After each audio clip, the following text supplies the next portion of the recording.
Okay, so you have a small or medium-sized telescope. You've observed the planets, you've observed the moon, and you want to take things to the next level.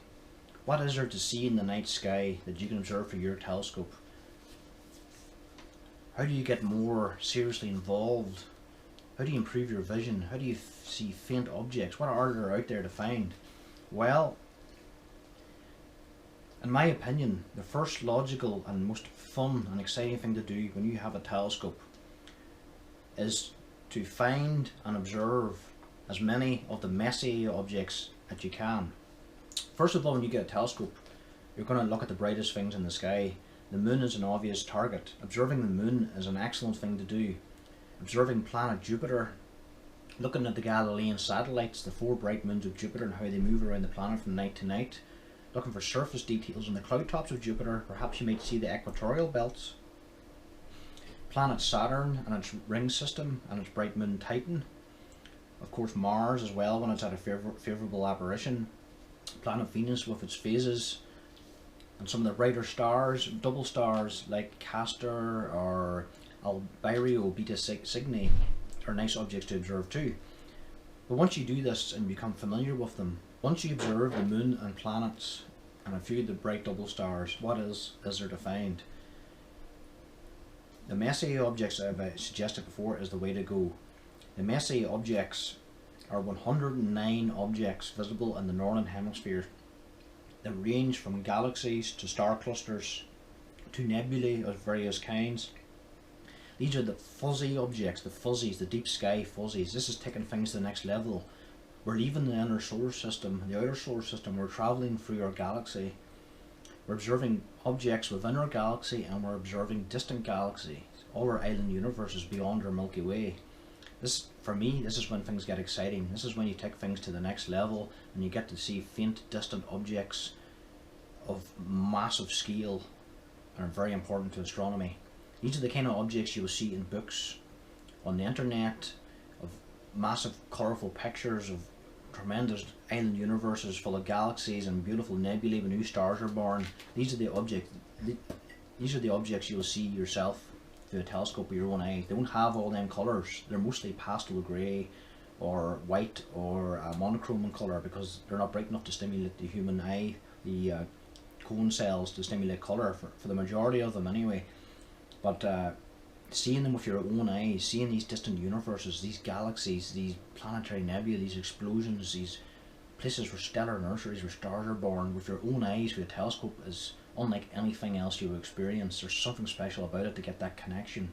So this is what I recommend. This is a book I have in my collection a long time. It's The Messier Objects, The Deep Sky Companion's Guide by Stephen James O'Meara. Stephen James O'Meara is a very famous astronomer with exceptional eyesight and great skills. He does great sketches. This book is well worth getting. Of course you can find the Messier objects online by simply googling them. You can find sky charts showing you all 109 objects, and you can find them in the astronomy magazines every month. There's plenty of information online out there about, but if you want a book I recommend this one because Stephen James O'Meara observed all of them from a good location using a 4-inch refracting telescope. It includes photographs, a little bit of the history, and his own sketches of these objects. In fact, the back of the book, Stephen James here, O'Meara, I circled with a red pen when I first got this book all 109 Messier objects against the constellations. I put this to memory, and I often refer to it even today. And you can find any of the objects from looking at this simple sky chart here at the back of the book. It's a beautiful book, it's beautifully researched, beautifully written, I highly recommend it. But to get to the point, if you have a small telescope, say a refractor or 3 or 4 inches in diameter, a reflecting telescope of 4.5 inches or greater in diameter, or even a good pair of binoculars, 7 by 50s or 10 by 50s, you should be able to see some or all of these objects. What are the Messier objects? First of all, Charles Messier is a famous comet hunter in the 1700s. He swept the skies every night with his telescope, which by modern day standards was a very poor quality instrument, and he was searching for comets, hoping to discover new comets. New comets, when they first begin to shine, don't have these vast tails and vivid Comets that you see in the photographs are like great comets, but most comets are faint, and newly discovered comets look like little fuzzy patches of light against the background stars. The problem was when Messier was sweeping the sky every night from Paris, he was picking up these other fuzzy objects in the sky which didn't move like comets do over the course of a few nights. They threw him off his track. There were obstacles that got in his way. They slowed his hunting down. So he ended up cataloguing all these objects he found from Paris, which came to a total of 109. So he sketched them all, he's marked their right ascension and declination, where they were in the constellations, and gave a comment on what they looked like, and he moved on. So he developed this catalogue of comet masqueraders so that he wouldn't confuse them for comets again in the future, and as a result it would make his hunting more fruitful.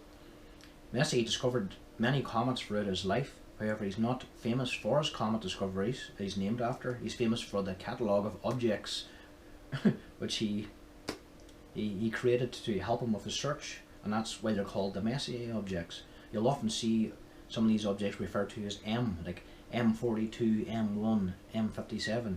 M stands for Messier. So this is the place to look. Get your telescope out, get a finder chart that shows you the Messier Objects, or this book, or Google, and start observing Messier Objects tonight. There's plenty of them out there. They're a wonderful range of subjects. For example, last night M13 in Hercules is well placed, rising in the northeast sky after dark. It's a beautiful globular cluster, rich in stars with a very compact core. There, for our example, would be in Lyra the Harp. There's M57, the Ring Nebula. The Ring Nebula actually looks like a glowing donut in your telescope surrounded by stars. That donut is actually a planetary nebula. It's an old star, dying star, shading off its outer layers of material into space, and you get this ring effect, the Ring Nebula. Another example would be the galaxies I mentioned in my last video, M81, M82, two spiral galaxies located in the same field of view. The Great Orion Nebula, the most famous object in wintertime, visible in the constellation of Orion within Orion's belt, that's Messier 42, M42. The Great Andromeda Galaxy is M31. Once you become familiar with these objects, the numbers you'll memorize them in your head. They become familiar to you. They become like people. They become friends. You'll be able to observe them any night of the year from any part of the world they're visible from, and seeing them will train you to find objects in the sky. It'll train your eyes for detail. It'll teach you the art of star hopping from one star to another to track down these objects. And I honestly believe once you observe the majority of these objects, you'll be well trained for any serious observing afterwards, especially when you decide to upgrade your telescopes to larger apertures. You can migrate from the Messier catalogue to the NGC catalogue, called the New General Catalogue. There's also the Index catalogue, and there's a whole other field of observing in the form of double stars, variable stars, and of course comet studies. But these objects will train you for all of these. So why not start the adventure and start observing and photographing or sketching these wonderful 109 Messier objects. I hope this helps. Thanks for watching.